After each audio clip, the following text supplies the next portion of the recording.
ভাড়া করা লোক নয়। আপনারা যারা গ্রামের প্রত্যন্ত অঞ্চলে বসবাস করেন তারা নিজের টাকা খরচ করে এই কালিয়াকুর পর্যন্ত এসে র্যালিতে শরিক হয়েছেন, তাদের প্রতি আমি কৃতজ্ঞতা জানাই। প্রিয় ভাইরা, আপনারা যেই নির্বাচনে মনোনয়ন পাক না কেন আপনারা কালিয়াকুরের ইতিহাস জানেন। কে কতবার লাঞ্ছিত হয়েছেন, কে কতবার জেল খেটেছেন, কে ক্ষতিগ্রস্ত হয়েছে।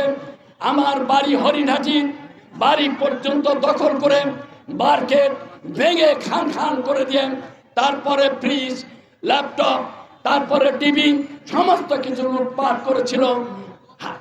এই গাজীপুরে যখন হারুন এসপি দায়িত্ব ছিলেন মুজিব জসিমের নেতৃত্বে, আপনারা তা দেখেছেন।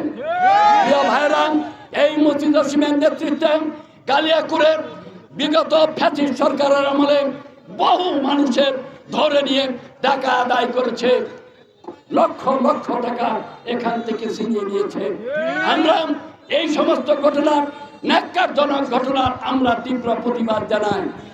ভাইয়ের আমার, তা নিস্তার হয়নি। আমার এই ফ্যাসিস্ট সরকারের আমলে আমার জেলখানায় যেতে হয়েছে 4 বার।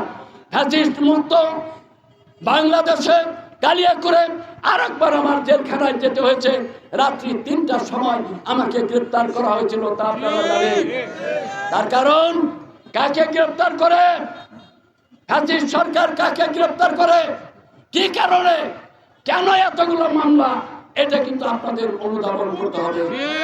সেই হিসাবে আমি দলের এখানে গোয়েন্দা সংস্থার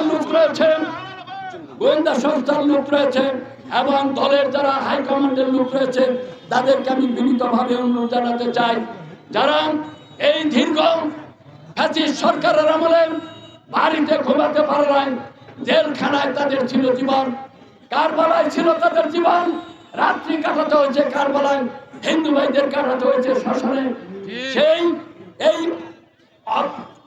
অত্যাচার অবিচারের মধ্য দিয়ে যারা রাজপথে ছিল তাদের মাঝখান থেকে যদি কাউকে মনোনয়ন দেয় আমার কোনো আপত্তি থাকবে না। যাদের বিরুদ্ধে মামলা হয় নাই, যারা জেলখানায় যায় নাই, সে যত বড় নেতাই হোক না কেন, যদি যত বড় নেতা তত মামলা বেশি, কথাটা ঠিক না বেঠি? যাদের নামে একটি মামলা হয় নাই, যারা বিগত সরকারের সাথে আপোষ করেছে, তাদেরকে দিলে এই জনগণ মানবে না। ধানের শীষ তাদেরকে দিতে হবে, তার কাছে দিতে হবে যেখানে নিরাপদে থাকবে ধানের শীষ।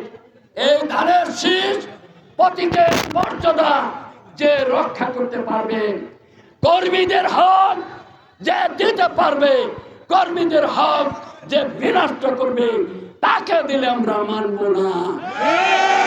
সর্বোপরি দেশনেত্রী বেগম খালেদা